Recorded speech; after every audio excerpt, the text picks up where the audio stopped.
Welcome back, and we are into thick of festivities right now, and this is the time when gold is bought, and we have with us an amazing panel from the jewelry sector. But there is one thing that I also want to discuss, and this one is to you, Ashraf, first. Lab-grown diamonds is yet another new kid on the block. It has been around for some time, but it really has started to make some noise within this season. How do you look at that industry? Well, India being a very conscious of investment and asset class kind of situation. I'm four generations in this line, and I've seen how gold and diamonds has appreciated and has come to great use at times of COVID lockdowns and all. I don't see lab-grown diamonds making that dent. I see the Indian consumer, at least the well-versed, the person who understands that this is an asset class. I don't see them delving much into it. I would say lab-grown diamonds are more for the fashion jewelry segment as of now. And with the prices depreciating week on week and day on day, it's needless to say, showing that it's not a great investment, but great for fashion if you opt for it. It's a parallel market, I would say, very nascent right now. Abhay, what is your sense? And do consumers ask for lab-grown diamonds? Well, lab-grown diamonds have certainly disrupted the market to some sense. But let me give you some facts here. Synthetic diamonds are here to stay. They look exactly like natural diamonds, but they do not carry any value at all. But there are two questions here that a consumer would want to kind of understand and have addressed. One, should they be investing in synthetic diamonds? And two, are they eco-friendly? So let me put this across to you, Manisha, and let's imagine that you are blessed with a grandchild today. Would you want to give your grandchild a 1 gram gold coin, a natural diamond, or would you want to give him a synthetic diamond as a gift? Synthetic diamonds will not carry any emotional value. It is only the naturals that will continue to carry value. I don't look at it purely from an emotional point of view. Take history, for example. In the recent past, we've had cryptos coming in, and they almost, kind of unsettled our traditional currencies and various other forms of hedging. But what happened eventually? Cryptos have really kind of gone down. So what would you do eventually? That's a question you have to ask when you have to do it for your own child, for your own family. Would you go in for a synthetic or would you go in for a natural? And to answer the second one on eco-friendly, it is falsely imagined that lab-grown diamonds are eco-friendly. Natural diamonds are created under pressures of about 1,000-degree temperature and pressures that are almost amounting to 500,000 times of what the Earth's atmospheric pressure is. Can you believe that this kind of condition is created in a laboratory in an eco-friendly manner? No. There is a ton of equipment that goes into it, from metal to power to everything involved. Even the rubber that you use is not necessarily eco-friendly. So how can you even, talk about lab-grown diamonds as eco-friendly? So these are points that the consumer must consider before investing. Like Ashraf rightly said, this will stay on, and I think that they do stay on in the business as fashion jewelry. Okay. I wish them all the best. All right. I had a problem concentrating after you told me to imagine a grandchild. I mean, that's clearly very, very far away. But sort of this one is to you. How would you look at the trends? I mean, there is just, as I said, consumer is spoiled for choice, let's say. I mean, there is fashion jewelry, there are all kinds of diamonds and colored diamonds and sapphires and rubies and etc. What are the trends that you see right now? And if I had to ask you, give me a tip on what I should be buying this festive season, how would you advise?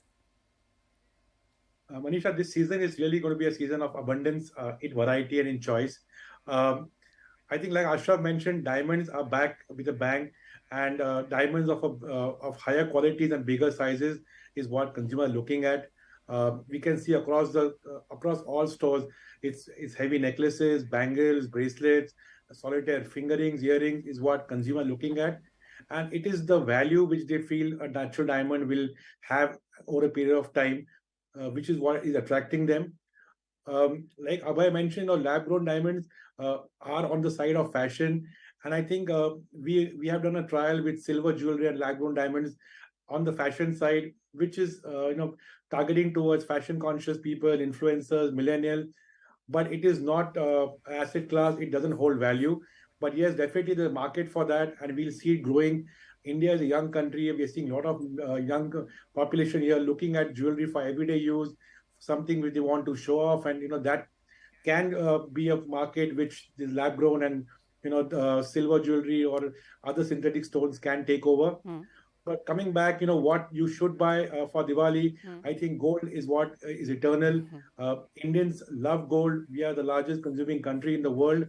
And I think anything in gold, right from a gold coin to a beautiful necklace to something for like a beautiful bangle, earring, Manisha, I think everything will look good on you. But if given a choice, I would say go for gold. All right, I hear that, and I'm definitely going for gold this time around. Asher, what's your sense? What would you advise, and what are the trends you're looking at? Of course, the diamond jewelry have gained, like it is increasing. The customers in India have a lot of aspirations, and even the middle class also. They want to have a small diamond jewelry according to their budgets. So the demand for diamond jewelry is increasing, and because of the manufacturers and the retailers coming out with various design options which can fit to the budgets of the consumers. So that is helping the consumers to buy a diamond jewelry which they were dreaming of, and some promotions or some collections which is affordable to those kind of customers. Okay. So that trend is increasing. Studded jewelry trend is increasing. Even a mix of color stones or other precious stones along with the diamonds also is trending. So it is all design based, and the confidence in diamond is not reducing, because that aspiration and the position diamond have been in all these years, that is still there. Absolutely. Of course, lab grown diamonds, when it comes to the market, it will have its own customers. Even the same customer also may buy some of the lab grown diamond jewelry also. It's not that they will buy only this or that. Even if you see any women's wardrobe, you can see a designer dress and also some casual wear, a mix of everything. Yeah. So this will have a mix of that. Depends on the design and the liking of those customers, they will buy. So the lab grown is never going to be a threat for the real natural diamond jewelry. That will remain there all these years. Many stones have come, many metals have come. True that. But the shine of gold or the sparkle of diamond have never gone. That'll always stay. Yes, very well put that. Mr. Varghese, this question is to you. So what would you advise on what should be a good buying tip? And also, what is your sense on what is the percentage increase that we could be looking at for overall jewelry sector as compared to last year?